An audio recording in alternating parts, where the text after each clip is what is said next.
अस्सलाम वालेकुम दोस्तों, कहिड़ा हाल नवां जा। उमेद आहे त ख़ुशबाश मज़े में हूंदा। जीअं अॼु तकरार जी नई अपडेट खणी तव्हांजे अॻियां हाज़िर थिया आहियूं। तकरार जे हवाले सां ॻाल्हि ॿोल कंदासीं। त अगरि तव्हां असांजे चैनल ते नवां आया आहियो त असांजे चैनल खे सब्सक्राइब करे घंटी जे बटन खे ऑल करे छॾींदा।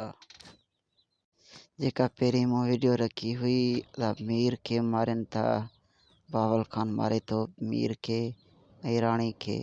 उनखे तव्हां दोस्तनि तमामु घणो पसंदि कयो आहे।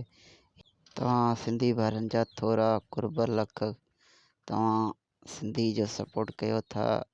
महिरबानियूं, अलाह तव्हांखे ख़ुशि रखे। ऐं तकरार जी अपडेट ॾींदासीं त बावल ख़ान, शेर अली ऐं बख़्त इन्हनि जे बारे में त इन्हनि जो छा थींदो। बख़्त ऐं शेर अली ऐं बख़्शल इन टिनिनि जे लाइ अपडेट खणी तव्हांजे अॻियां ज़रूरु ईंदासीं। ख़ुदा हाफ़िज़। तेसीं पंहिंजे भाउ खे ॾींदा इजाज़त। सिंध सलामत, साथ सलामत, मौला मदद।